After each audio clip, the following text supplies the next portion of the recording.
ternyata itu senior Partai Golkar, karena kebetulan waktu itu surveinya bagus. Saya juga nggak tahu kenapa itu surveinya pada waktu itu bagus. Iya. Jadi senior Partai Golkar itu yang membantu, termasuk Hmm. Pak Yusuf Kala apa itu membantu, Pak Abu Rizal Bakri membantu. Jadi Pak Teo juga membantu. Nah, Pak Teo itu kan tadi saya katakan, beliau kan pernah jadi komisaris di Texmaco. Iya. Tapi kemudian kan beliau juga jadi komisaris di Lipo Group. Bahkan terakhir menjadi Oh. presiden kan. Jadi menjadi presiden direktur terakhir ini. Jadi Iya. beliau artinya beliau juga di situ. Nah, ya terus terang beliau bantu bantu dana pada waktu itu. Ya, jadi artinya Pak Teo ini termasuk yang luar biasa, yang konsisten betul. Jadi membantu itu. Jadi maka kalau saya melihat sekarang itu, saya juga menjadi tertawa-tawa sendiri.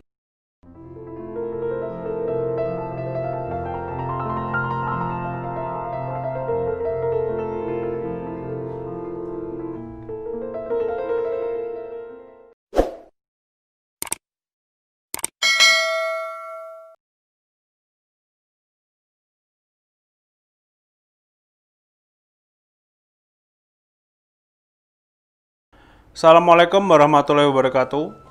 Kembali lagi di acara wawancara dengan Pak Bambang Sadono. Sekarang sudah memasuki episode 12. Kali ini akan membahas Pak Theo Sambuaga, lagi-lagi dalam buku 60 tahun Bambang Sadono, edisi senior yang terbit tahun 2017. Pak Theo Sambuaga sendiri merupakan mantan Menteri Perumahan, Ketua DPP Partai Golkar, dan pemimpin umum harian Suara Karya. Beliau menulis sebagai berikut. Pada bulan Mei 1998, saat ditugaskan sebagai Menteri Negara Perumahan dan Permukiman oleh Presiden B.J. Habibie, saya terpilih sebagai salah satu Ketua DPP Partai Golkar. Kemudian ditugaskan sebagai pemimpin umum harian Suara Karya. Saya langsung mengangkat Bambang Sadono, seorang wartawan senior yang pernah menjadi wakil pemimpin redaksi Suara Merdeka, menjadi pemimpin redaksi Suara Karya. Kemudian di halaman 248, Pak Theo Sambuaga menulis, peristiwa ketidakberhasilan Bambang Sadono pada pilihan Pilgub Pemilu Gubernur Jawa Tengah 2008, sebagai seorang kawan seperjuangan, saya sempat memberikan semangat pantang mundur. Hal ini sebenarnya mengulang peristiwa 4 tahun sebelumnya dengan posisi terbalik. Bambang Sadono yang menyuntik saya dengan semangat perjuangan gigih. Pada tahun 2003, saya mengikuti konvensi Partai Golkar untuk pemilihan calon presiden. Kemudian, keberhasilan saya sebagai salah satu bakal calon presiden adalah berkat kerja keras dan kerjasama tim sukses saya yang dipimpin oleh Bambang Sadono. Selanjutnya, dengan dukungan penuh, Bambang Sadono dan tim sukses kami melanjutkan dengan berkampanye di 17 DPD Partai Golkar Provinsi se-Indonesia sebagai persyaratan pencalonan. Nah, jadi sebenarnya peran Pak Theo ini selain membuat Pak Bambang sebagai pemimpin redaksi itu, apakah ada yang lain, Pak? Iya. Jadi Pak Teo ini orang yang sangat luar biasa bagi saya. Ya, jadi saya sebenarnya mengenal Pak Theo itu jauh sebelum ketemu dengan beliau secara langsung di Jakarta. Tapi pernah ketemu juga. Jadi waktu saya masih menjadi wartawan Suara Merdeka, itu Pak Theo menjadi sekretaris jenderal DPP KNPI, Komite Nasional Pemuda Indonesia. Yeah. Pernah berkunjung ke Jawa Tengah dan pernah saya wawancarai. Kemudian menjadi headline di Suara Merdeka. Nah, jadi tetapi pada wawancara itu tidak membayangkan kalau suatu saat akan ketemu beliau lagi ketika di Jakarta. Yeah. Nah, jadi tadi beliau sudah cerita bahwa kemarin di video terdahulu juga saya sudah cerita bahwa beliaulah yang memilih dan kemudian mengangkat saya di Suara Karya. Ya, jadi memang beliau orang yang sangat bertanggung jawab karena pada waktu itu Suara Karya performanya sudah mulai mulai menurun karena dulu merupakan surat kabar yang cukup besar di era Pak Harto, di era Orde Baru. Tapi begitu Pak Harto turun, ya itu tadi dikatakan Pak Theo menjadi menterinya Pak Habibie, itu Suara Karya ikut meluncurnya itu keras sekali ya, karena beliau masuk di situ, beliau yang mengurusi bagaimana mempertahankan, mencari dana untuk mempertahankan Suara Karya. Nah di keredaksian beliau memilih saya. Nah saya menduga bahwa itu karena usulan Pak Leo Batubara. Karena sebelumnya saya banyak bergaul dengan Pak Leo Batubara ketika memproses undang-undang pers. Nah kemudian kelihatannya Pak Leo lah yang mengusulkan kepada Pak Theo supaya mengangkat saya. Nah kebetulan saya itu ada di DPR yang di Komisi 1 terutama yang termasuk membidangi pers. Jadi mungkin karena itu Pak Theo memilih saya ya, jadi supaya saya bisa membantu di bidang mengelola Suara Karya itu. Nah, jadi Pak Theo ini sebenarnya juga orang luar biasa menurut saya. Jadi di samping karir politiknya jadi anggota DPR, itu juga banyak dipercaya oleh lembaga-lembaga bisnis. Jadi suatu contoh ketika saya berada di Suara Karya, Pak Theo juga memimpin Suara Karya, beliau itu juga merangkap menjadi komisaris dari grup Texmaco. Jadi Texmaco itu adalah sebuah grup besar industri tekstil di Indonesia pada waktu itu. Jadi Pak Theo sudah jadi komisaris di situ. Maka ketika saya sering mendapat iklan dari Texmaco gitu ya, kemudian juga Texmaco juga langganan koran Suara Karya cukup banyak waktu itu. Setelah saya renung-renungkan itu, ternyata itu bukan karena kehebatan saya gitu loh, tapi ternyata karena memang Pak Theo ada di situ. jadi itu unik pada waktu itu, juga tidak terlalu menyadari itu.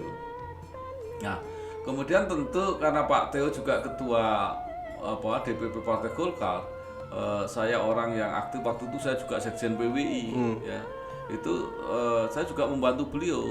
Nah, sekaligus beliau membuat lembaga namanya Badan Informasi dan Komunikasi Partai Golkar, disingkat BIK. Nah, dipimpin beliau, saya sekretarisnya.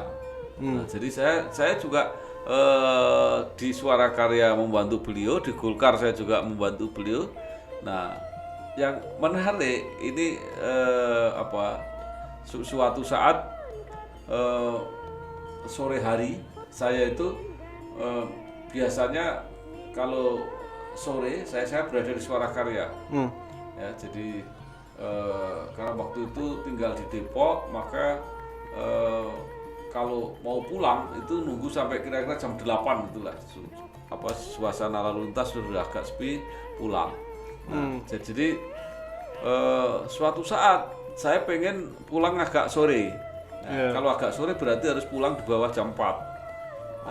Saya udah sampai tengah-tengah itu antara Jalan Bangka dan kan Suara Karya di Jalan Bangka dan Depok, kira-kira sampai Simatupang lah gitu.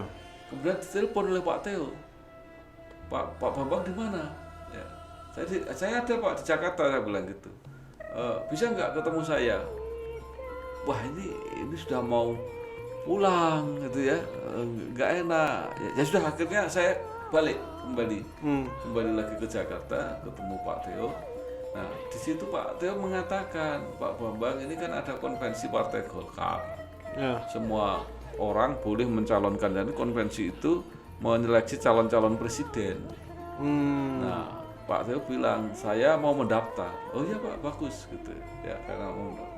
Tetapi yang menjadi kemudian pemikiran saya adalah, tapi Pak Bambang yang memimpin timnya gitu. Nanti juga harus mendaftarkan ke DPP Partai Golkar gitu. Nah, bagi saya kan nggak mungkin menolak tugas itu karena saya di Suara Karya juga membantu beliau, di Golkar juga membantu beliau. Ya oke Pak, siap. Ya. Jadi akhirnya itulah kemudian saya memimpin timnya Pak Theo. Ya. Kemudian mendaftarkan juga saya. Ya. Jadi itu kan Pak Akbar juga ikut, Pak Wiranto ikut, Pak Prabowo ikut, Pak Abu Rizal Bakri ikut, Pak Haryono Suyono ikut. Jadi itu tokoh-tokoh yang saya kenal semua. Jadi tapi juga nggak apa-apa, sudah mereka juga tahu kenapa saya jadi timnya Pak Theo, karena saya memang sehari-hari bekerja di Suara Karya dengan Pak Theo. Iya. Ya, jadi akhirnya udah itu jalan.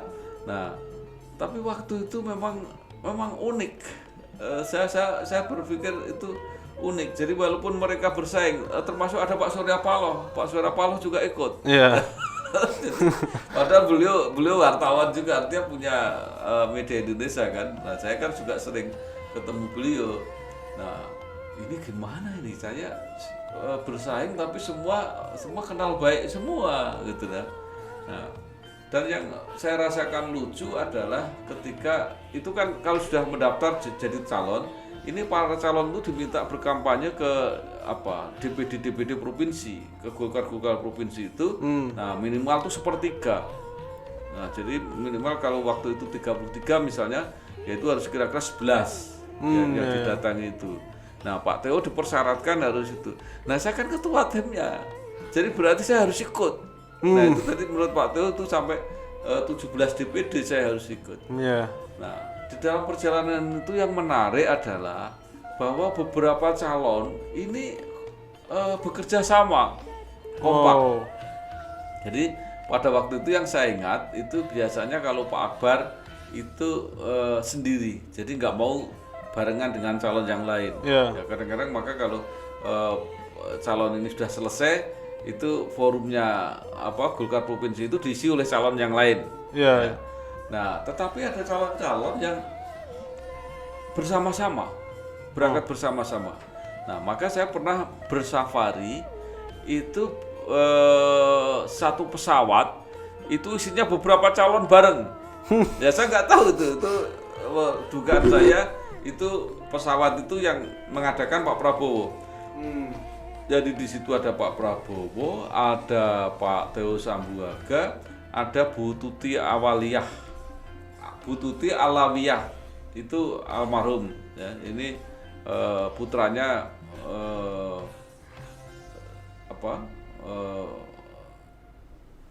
Profesor Dailami itu pernah teman saya waktu jadi anggota DPD RI. Jadi itu kita keliling mulai dari Sulawesi, mulai dari Makassar, kemudian pindah ke Sulawesi Utara, di Manado, kemudian nyebrang ke Maluku Utara, ke Maluku Ambon, terus muter sampai ke Bali. Itu satu pesawat itu iring-iringan barengan kayak gitu. Nah, jadi kalau dipikir-pikir gitu ya unik juga gitu ya. Nah, pernah suatu saat di Makassar ketemu dengan Profesor Haryono Suyono. Ya, jadi saya kenal baik dengan beliau. Ya, dia juga tanya, Pak Bambang di sini dengan siapa? Mohon maaf Pak, saya dengan Pak Theo gitu. Jadi ini kan mereka bersaing untuk mendapatkan dukungan dari daerah-daerah. Nah, akhirnya waktu itu dikerucutkan jadi 5 kalau nggak salah waktu itu. Pak Theo nggak masuk. Ya, jadi waktu itu kalau nggak salah yang masuk itu adalah Pak Akbar sendiri, kemudian Pak Wiranto, kemudian Pak Abu Rizal Bakri, kemudian Pak Surya Paloh sama Pak Prabowo. Jadi ada 5 orang itu. Nah, oke. Setelah dikerucutkan lagi, itu ternyata yang nomor 1 Pak Wiranto. Nah, akibatnya maka Golkar 2004 mencalonkan Pak Wiranto. Nah, ketika Pak Wiranto sudah menjadi calon, ya otomatis semua Golkar mendukung Pak Wiranto. Nah, saya bersama Pak Theo itu juga menjadi timnya Pak Wiranto, terutama di bidang komunikasi media, karena ini sesuai bidang kita di DPP Golkar, di Badan Informasi dan Komunikasi itu. Nah, di situ saya bersama-sama lagi dengan Pak Theo mengendalikan media se-Indonesia untuk kepentingan Pak Wiranto. Ya mulai dari televisi sampai radio sampai teman-teman. Nah, kebetulan kan saya punya jaringan teman-teman PWI se-Indonesia. Jadi tinggal nelponi aja teman-teman itu, saya titip berita, ada bahan-bahan yang harus dikomunikasikan dan sebagainya. Nah, itulah yang kita kerjakan sama Pak Theo pada waktu itu. Kalau di Suara Karya terus gimana tuh Pak? Kerjasamanya dengan Pak Theo pasti. Ya, beliau kan pimpinan umum. Jadi pimpinan umum itu yang memfasilitasi, misalnya begini. Jadi pada waktu itu karyawan Suara Karya itu sekitar 250 orang, semua total 250 orang. Karena ini bisnis sudah menurun terus, sehingga rugi, udah rugi. Artinya dibandingkan pengeluarannya itu dengan penghasilannya sudah nggak bisa. Maka Pak Theo tanya kepada saya, Pak Bambang, bisa nggak mengurangi karyawan ini jadi tinggal separuh? Gitu. Nah, saya sebelumnya di Suara Merdeka sudah punya pengalaman. Jadi mengurangi wartawan yang begitu banyak, tetapi kapasitas dan kualitasnya itu meragukan gitu ya. Itu saya pernah ditugasi untuk menyeleksi itu, untuk mengurangi itu. Jadi saya tinggal menyampaikan kepada Pak Theo, saya ini manajer, jadi kalau Bapak perintahkan saya, ya akan saya laksanakan. Nah, akhirnya itu terjadi.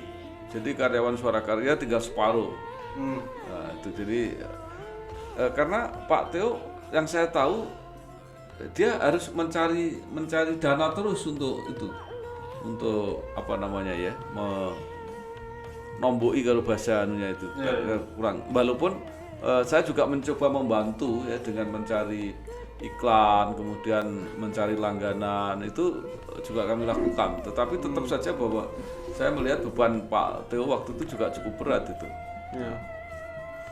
Kemudian kalau kegiatannya di Badan Informasi dan Komunikasi Golkar, ya kita mempersiapkan apa-apa yang harus tadi, misalnya kita buat yang Pak Wiranto itu tadi.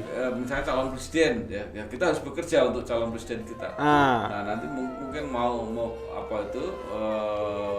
pemilihan umum, ya kita menyiapkan misalnya iklan-iklan untuk pemilihan umum misalnya. Itu terutama pemberitaan itu yang menjadi tugas kita. Kemudian itu berarti itu sama kayak yang pas konvensi Partai Golkar itu juga sama berarti?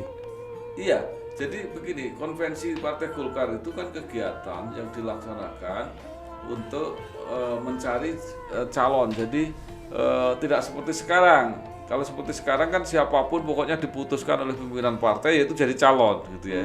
Jadi sebenarnya waktu itu strategi Partai Golkar yang menurut saya cukup bagus. Jadi kalau sekarang partai pengen jadi besar lagi, itu pakai konvensi. Artinya dengan konvensi itu publik mengetahui bahwa orang akan dipilih siapa yang terbaik. Ya, jadi bukannya kalau konvensi seperti itu nanti keluar biayanya lebih banyak. Ya, bagi sebuah partai kan nggak menguntungkan berarti. Bukan, ini kan konvensi ini kan biaya yang mengeluarkan kan para calon-calon itu yang ikut konvensi itu, dia membiayai dirinya sendiri. Termasuk yang keliling DPP itu. Keliling itu mereka biaya sendiri. Dan kemudian kan dengan mengadakan kegiatan-kegiatan itu kan banyak orang yang tertarik untuk mendukung partai. Dan itu terbukti ternyata Partai Golkar 2004 itu menang pemilu.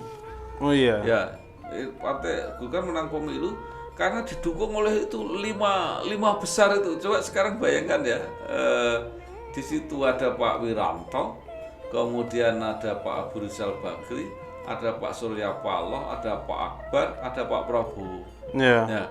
Jadi ini jadi satu waktu itu mendukung Golkar. Nah sekarang bayangkan semua pecah sendiri-sendiri. Ya. Jadi kalau ini semua itu jadi satu, sekarang Pak Prabowo punya Gerindra, bisa kumpul jadi satu misalnya ya. Kemudian siapa Pak Wiranto juga punya sendiri, Pak Surya Paloh punya sendiri. Nah itu seandainya kumpul lagi ya Golkar akan menang lagi. Iya. Kira-kira seperti itu. Jadi artinya bahwa pilihan konvensi pada waktu itu pilihan yang benar. Nah sampai sekarang nggak banyak lagi yang berani itu karena semua pengen akhirnya ngotot, akhirnya semua nggak dapet. Iya. Kemudian ini tadi Pak Theo juga mengatakan mengenai bahwa Pak Theo mendukung pada saat pilihan Pilgub 2008 Pak Bambang itu dukungan apa yang diberikan itu maksudnya? Ini Pak Theo kan luar biasa. Ini saya memang pengen bercerita ya. Tahun 2004 saya memimpin Partai Golkar Jawa Tengah. Tahun 2008 ada pilihan gubernur ya. Yeah. Nah kemudian saya berpikir kalau ini dari Golkar tidak ada yang nyalon, itu saya kira marwah atau kehormatan partai kan lucu. Partai kok nggak punya calon gitu ya. Saya bersikap ya kita harus nyalon. Saya harus nyalon. Itu juga pilihan yang aneh. Maksud saya pilihan yang aneh kan nggak mungkin, apalagi kalau dibaca dari sekarang, zaman sekarang pasti nggak mungkin karena saya nggak ada biaya, nggak ada biaya untuk itu ya. Jadi saya kan politisi yang backgroundnya wartawan, jadi ya pasti nggak ada uangnya lah gitu. Nah tetapi kan orang juga heran dari mana bisa dapat uang itu. Nah jadi ternyata itu senior Partai Golkar, karena kebetulan waktu itu surveinya bagus, saya juga nggak tahu kenapa itu surveinya pada waktu itu bagus. Jadi senior Partai Golkar itu yang membantu, termasuk Pak Yusuf Kala itu membantu, Pak Abu Rizal Bakri membantu, jadi Pak Theo juga membantu.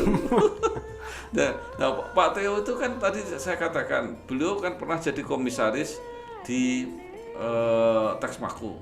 Tapi kemudian kan beliau juga jadi komisaris di Lipo Group, bahkan terakhir menjadi presiden kan, jadi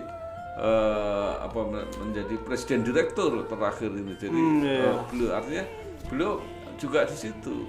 Nah ya terus terang beliau bantu dana pada waktu itu.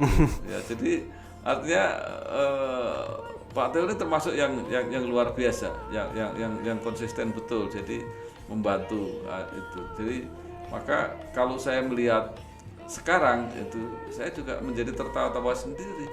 Sekarang mau menjadi calon itu katanya ya, tapi saya juga hampir yakin itu bahwa mereka sibuk mengeluarkan duit supaya bisa dicalonkan. Nah padahal saya menjadi calon, saya malah dibantu. Nah, itu sebenarnya itu yang model Amerika itu. Jadi karena kalau calon ini dituntut yang punya duit, kan tidak akan ketemu orang yang mungkin orang yang cocok atau orang yang baik. Kalau di Amerika kan dipilih dulu siapa yang baik, kemudian partai, mungkin juga ada kalangan bisnis, kalangan itu menyumbang, dan itu diumumkan terbuka. Itu yang terjadi. Tapi kalau di Indonesia kan sekarang terbalik, siapa yang bisa nyalon ya katanya harus punya uang dulu. Nah itu orang mungkin juga nggak percaya pada waktu itu terhadap saya, kok bisa Pak Bambang duitnya banyak sekali kok bisa nyalon gitu ya. Saya kadang-kadang juga jawab, jangankan orang lain, saya sendiri aja merasa aneh kok ya. Jadi nanti lain kali kita bahas juga hubungan dengan Pak JK. Jadi gimana caranya kalau Pak JK memberi uang pada saya. Gimana Pak Bambang bisa dapat uang waktu itu, nanti ceritakan semua. Ya, terima kasih Pak Bambang ini buat wawancaranya.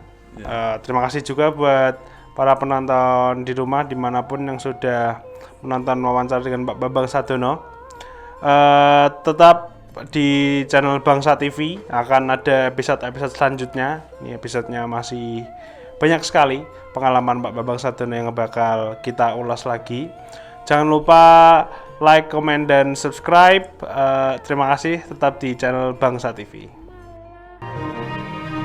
Di Semarang, salah seorang warga yang aktif menjadi pegiat media baru atau YouTuber adalah Bambang Sadono, mantan anggota DPR RI periode 2004-2009 dan anggota MPR periode 2014-2019. Sosok yang pernah malang melintang di dunia pers ini aktif membuat konten edukasi politik dan promosi kebudayaan yang disiarkan lewat kanal YouTube-nya Inspirasi Jateng dan Inspirasi Bangsa. Konten yang ia unggah pun mendapat respon positif dan animo yang cukup besar dari masyarakat Jawa Tengah.